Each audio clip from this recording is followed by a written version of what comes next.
I am female 19 and my parents' second child. I have 3 brothers, 21, 13, and 7, and a sister, 16.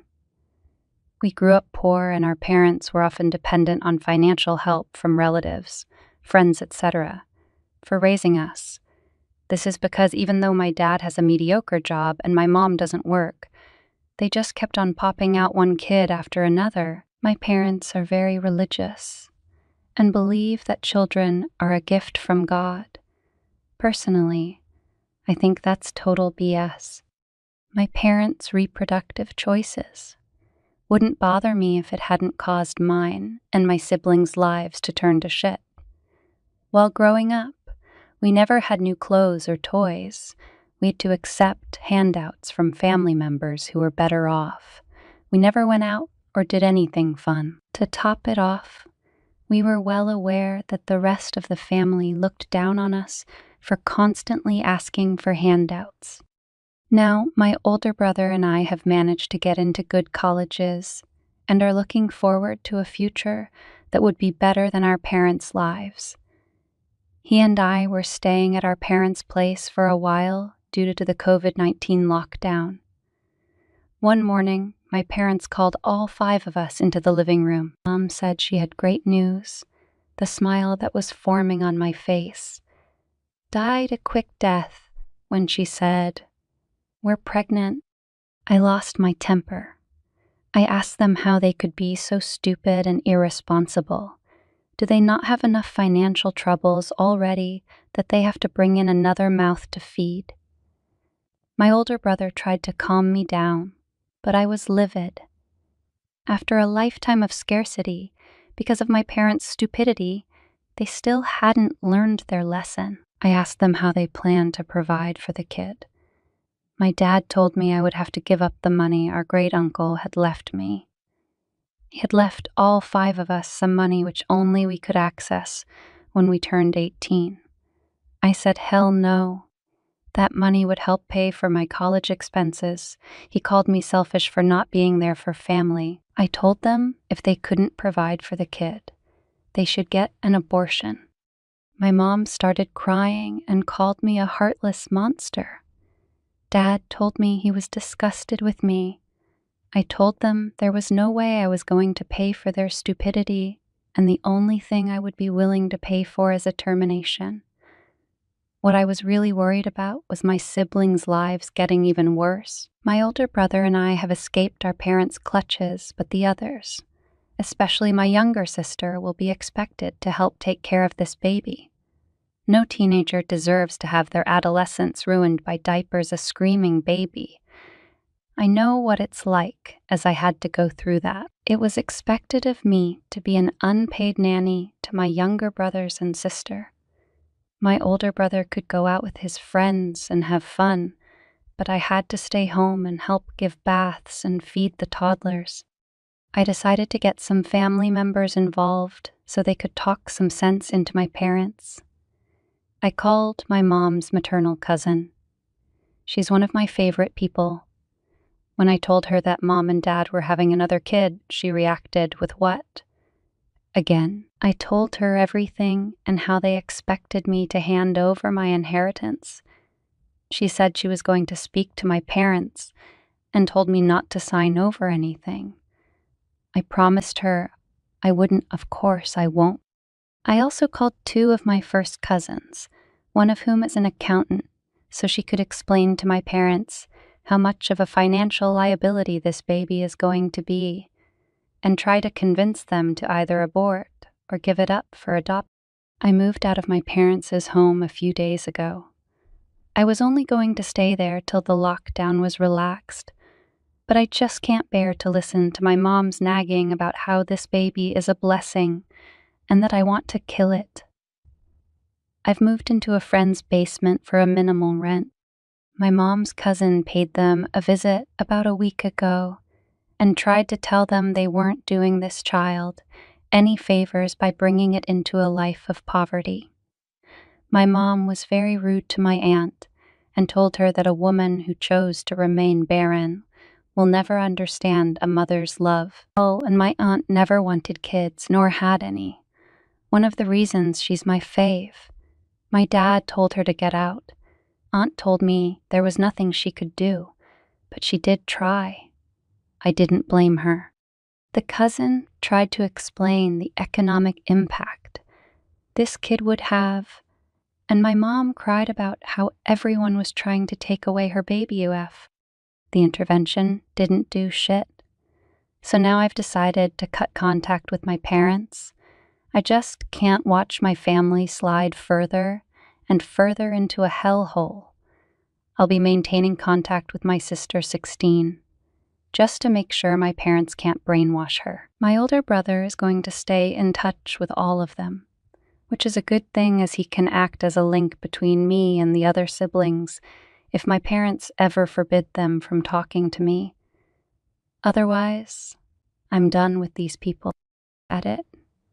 I want to thank all of you for your kind and supportive comments and for the awards as well. Relevant comments. My parents can't touch the money. Only my siblings can withdraw it when they turn 18. My sister will be 18 in a year and a half, and I've explained to her that she's going to need it for college. Hopefully I was able to convince her. My brother will be staying there till the lockdown is lifted. I'm glad he's there actually, as he can be my eyes and ears for what's going on over there. His inheritance has already been spent on his college expenses. Update. Yesterday afternoon, I got a call from my older brother. He told me that my mom has miscarried. This is hardly surprising as she's in her 40s. I felt a huge wave of relief wash over me. My siblings' lives would not be worsened by my parents' insistence on adding another mouth to feed on an already tight budget. My sister would not be asked to give up her inheritance, so they could have money for their new baby. My brother told me my mom had been crying, and while I did feel bad for her, I was still glad to hear about the miscarriage. I feel like we all dodged a huge bullet. Bro asked me to move back in for a while to help comfort my mom. I told him I wasn't going to move in because 1, my college would reopen in a few days, and 2, I'm done with all the family drama. However, I did agree to come visit my mom, if only out of courtesy. In the evening, I went over to my parents' place. I took chocolate chip muffins for my mom, which I know she likes. My sister greeted me at the door and told me Mom had been in bed all day. After greeting my dad, I went into their bedroom. Mom was sitting up on the bed. I told her I was sorry about what happened and placed the muffins on the bedside table. She looked at me angrily, then threw the muffins at me. She screamed at me that she had lost her baby because of me. She said I had caused her stress, and it's what caused her to miscarry. She said I was probably glad her baby was dead, which is true, but of course I didn't point that out. She called me a witch and said I had wished this upon her. She was screaming so loudly. All my siblings and my dad came rushing to the bedroom. She yelled at me to get out.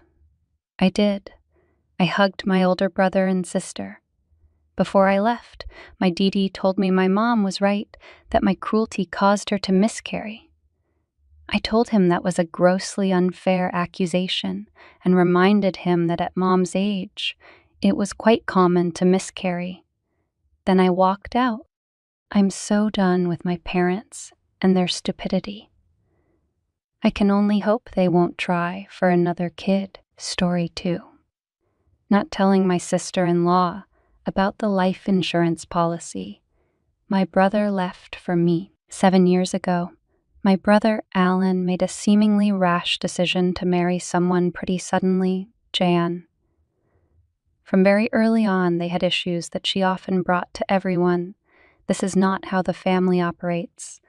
And if I am being honest, she made everyone extremely uncomfortable multiple times by airing her grievances to anyone who would listen. Nothing major, no abuse or cheating or anything. Despite that, my family was warm to her because really it was Alan's life and decision. We accepted her and her child from a previous marriage and were thrilled when they welcomed a child together. I say I'm confident that, at the very least, Alan was leery of her because he called me out of the blue to remind me I was the beneficiary of his insurance policy and that he'd like me to use that money to create education funds for the kids. This conversation took place 2 years ago. Well, Alan died in an accident about 3 months ago. Jan has continued to utilize the family for help, which is totally fine. I went through the process with the life insurance company and submitted all needed paperwork, and everything seemed fine. I 110 to abide by Alan's wishes. Everything was okay with Jan until recently. Jan started acting outwardly hostile, accusing my and Alan's mother of stealing Alan's money. Jan, likely with the urging and help of a third party, went digging into information about life insurance and learned that there is a policy, though she could not get additional info as she is not the beneficiary. This appears to be where and when she decided to start acting hostile. She is outwardly confrontational to my mom, not. I attempted to sit down with Jan and explain things with the help of a translator, believing that perhaps a language barrier and a lack of understanding of how these things work were creating problems. She is not originally from here.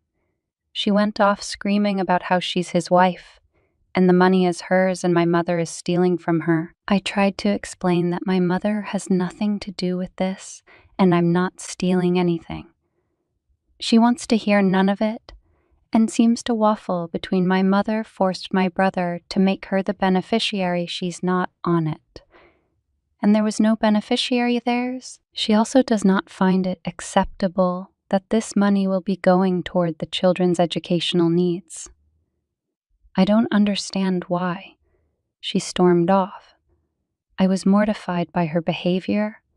I left, apologized to the translator, and haven't attempted to speak with her again, although I've seen the children for already scheduled events. So, am I the asshole for not sharing this information with her initially? Aita. Several people have mentioned Jan perhaps being concerned about finances. Her finances are fine. Additional funds have been dispersed to her and will continue to be. The children are in no danger, nor is she. Comments. I think you just found the reason why your brother made you the beneficiary and didn't tell her. NTA. If your brother felt she needed to know, he would have told her. Up is Ente and is 100 doing the right thing.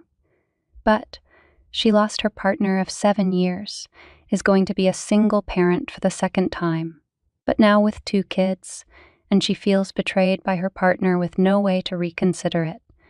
Some empathy by people in this thread is probably in order. I wish we still had awards to give. A little grace would be beneficial here. She just found out her late husband, the adoptive biological father of her children, did not trust her, and made plans that cut her out of money he hid from her after he passed. Wouldn't it be emotionally easier to rationalize that away, to say the mistrust came from someone else, than to believe someone you loved, trusted, relied on, and now have to grieve didn't, or couldn't trust you and excised you from plans allegedly for your kid's future without your involvement, excised you from his death? Grief is a bear as it is. Give her time. She may or may not ever see this situation differently. But no matter how right or wrong anybody is, it may be easier to mourn the ones you love by making someone else the villain.